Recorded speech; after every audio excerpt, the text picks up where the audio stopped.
Good evening. How's it going? Good evening. Check 1, 2. I'm here with, so with you, brother to the left. Justus Justice what? Jones. All right, brother. Charley Jones.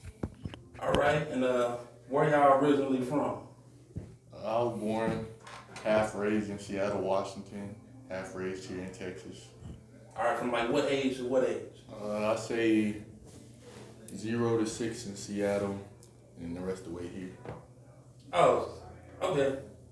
So they ain't really like had this like a little bit. Yeah, a little bit. All right, so you would say pretty much like your childhood, from like your childhood, like kindergarten years over there, and then the rest of the time over here. Yeah. All right, so you basically a Texan. Mm-hmm. All right, cool. What about you, sir? Where you originally born and raised? I was born on a military base, Killeen, Texas. I've been all over Louisiana, to California, Seattle, just different parts. Oh, really? So if anybody wants to say, if anybody wants to come ask you, be like, Mr. Jones, so what state did you originally from, or what state would you call home? What if you had to give like one answer, what would that be? Louisiana. Probably Louisiana. What part? Northern part, Shreveport, Mansfield area. Oh, Shreveport, Mansfield. All right. You being around all that little area? Yeah. Okay. All right. So, what do y'all do here at the church? We musicians in the band. All right, brother. What do you do? I play drums. All right, cool. I'm a bass player. Bass player. Mm-hmm. Is that the only instrument y'all play? Yeah, he played bass and drums though. They play bass and drum. Yeah. All right. So, y'all related? Yeah, that's my dad. That's your father, right? Yep. All right. So, Mr. Jones. So, when did you first start playing music, and what got you into playing?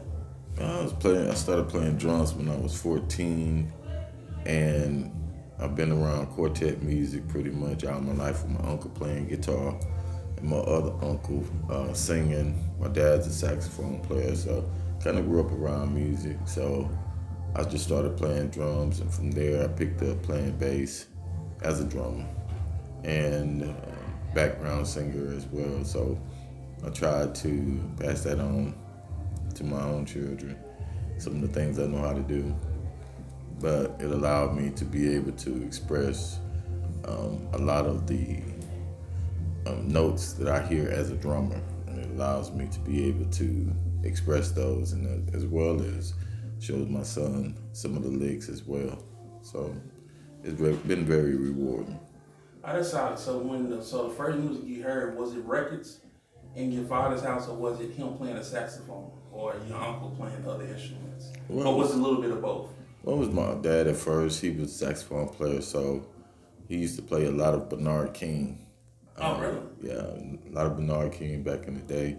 Then I grew up listening to Najee and different saxophonists. And from there, I went to listening to Fred Hammond. And then quartet came in, my uncle, and things like that. So I really got hooked on playing quartet music and stuff because it was organized music with, four-man background and things of that nature. So pretty much caught my musician ear, and I stuck with it, from the time I was 14 to the present. But I've also learned how to play different genres of music as well.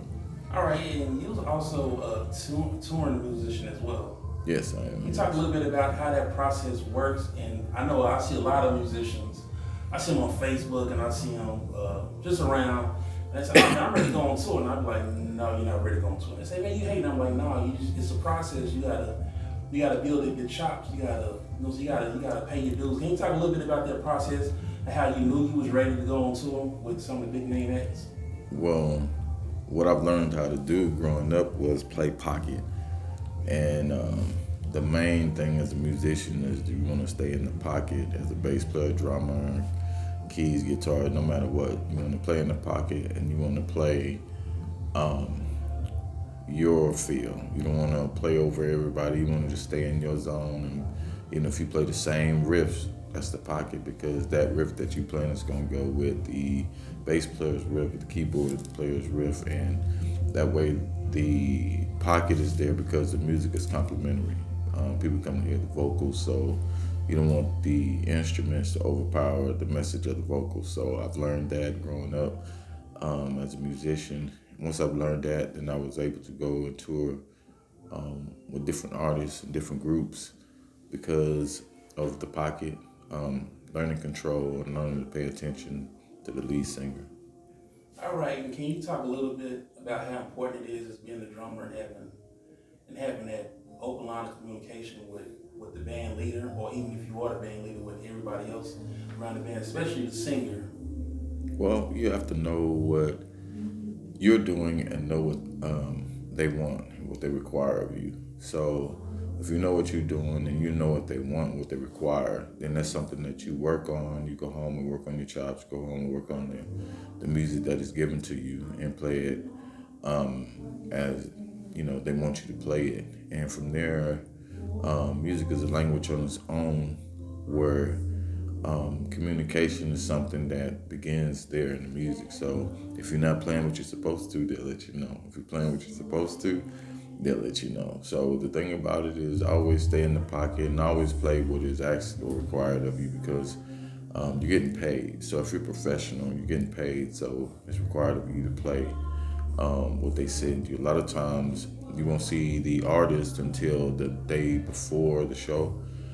So therefore you'll have a lot of music that's given to you, and there's some things that you need to work on. So my advice is to work on that daily, just as you worked on your craft. Just pick up the instrument every day. You learn something new. Pick up the music that's required to you play, and you'll get it all done by the time you get with the artist. All right, that's good stuff. One more thing that I was wanting to be curious about, or get your input on it. I see some guys, they'll get the music maybe a month ahead of time. And the day of the show, I'll be like, hey, you got it? Or some of us, they'll be like, hey, you got it? And I'm like, yeah, I got it. I think I got it. And I'm like, you think you got it or you got it? I'm like, yeah, I got it. So you sure? And when the song starts, they don't have it. Can you talk a little bit about being confident or knowing that you have it, or being honest if you know you don't have it, that aspect of it, and how it could hurt or hinder the service or the show? Well, that's the thing. If you're guessing if you have it, you didn't do your homework. I mean, a lot of times I take for granted the fact that I may know a song and don't take the time to practice it fully. And then when I get with the other musicians, they might put a change or heard a change that I didn't pay attention to because I didn't pick it up every day.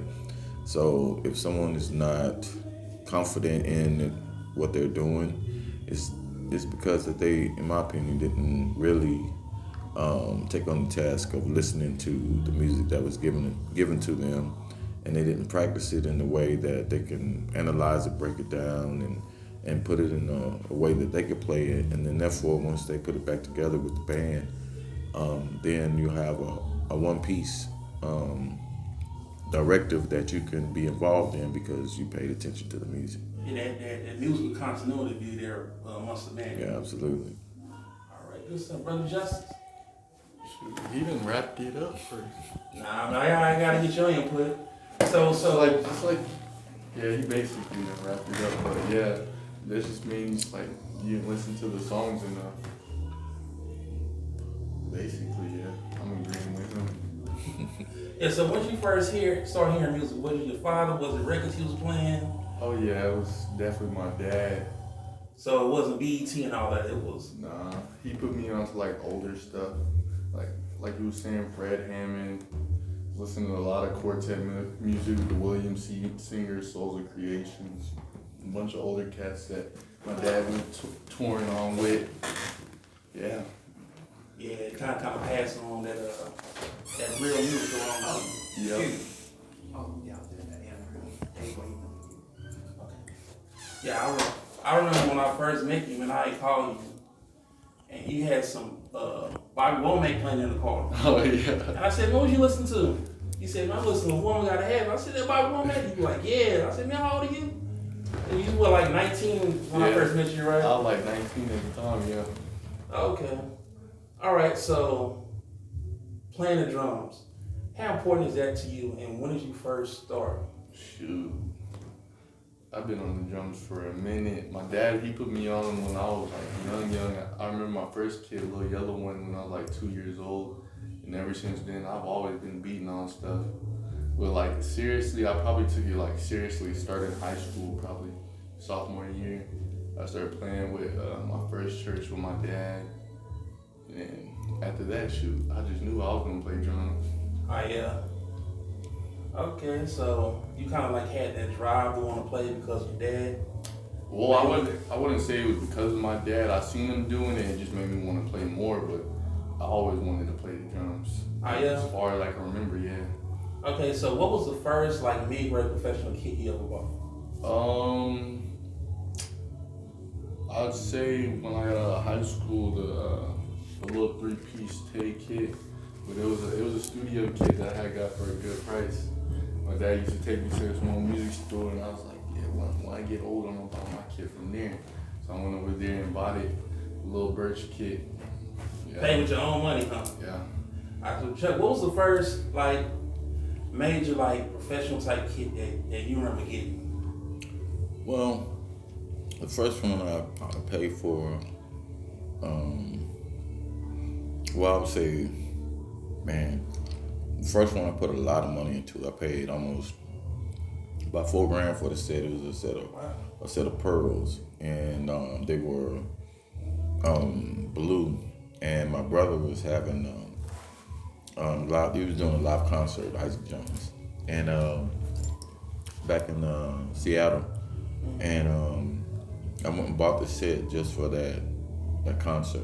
Really? Yeah, and it was a 7-piece, and that thing was off the chain, man. I had the Zildjian A custom cymbals that had just come out real good at that time, and that was my set because Pearl always carried to me. You say Zills and what? A custom Zildjians. Oh, so that was in the early 2000s? Huh? Yeah, early 2000s. Okay. It was actually 2005 when I bought that set. Well, 2004 going into 2005. And I bought those A custom cymbals, man, and that was some of the best sounding cymbals. And that Pearl set carried that tone. I put the black remote heads on it. And I've been, always been a Pearl fan as far as a good quality set of drums to tour with. I grew up looking at different drummers. One of my favorite, his name was Bobo Harris, and he used to play for the Pilgrim Jubilees and the Fantastic Volunteers. And when I used to watch him play, he always played on the Pearl set, and I'm telling you, he always had that Pearl set just banging because it just carried all of the tone. You didn't have to tune it all the time. So that was my first major investment, I would say, was the Pearl set. What's up? That's solid. All right, so what are y'all playing these days? Shoot, any and everything right now for me. I'm playing in a couple of different bands, including with the church, so I'm just trying to have my chops wide and genre-wise. Trying to play everything you can, so when you call, hey, I got you, huh? Yep. That was hey, everybody, when y'all see this interview, look at this young man. How old are you, just 20? 22. 22. His brother work ethic is unbelievable. Every time you call him, ask him for something, he's there, he got you. You ain't sitting up on the couch doing this, that, and the third. Brother work full time, got his own spot. He play, very humble brother. I pay attention to this young man. God is gonna bless you. All right, well, y'all got any last and closing words before we wrap this up? I'll just say, if you're serious about your craft, if you're serious about music, if you're serious about development, just pick up your instrument every day. I'm still learning my notes, but I still play. I've learned to follow patterns, and I just listen to a lot of music. So do that. Pick up your music, listen to it, practice, touch it every day, and you'll get better. Keep playing. Yeah, and a big shout out to Dave, Super Dave. Dave, what up, Super Dave? Yeah, for getting me in contact with y'all. All right, fellas, well, if ain't nothing else, say peace out. Peace. Rap.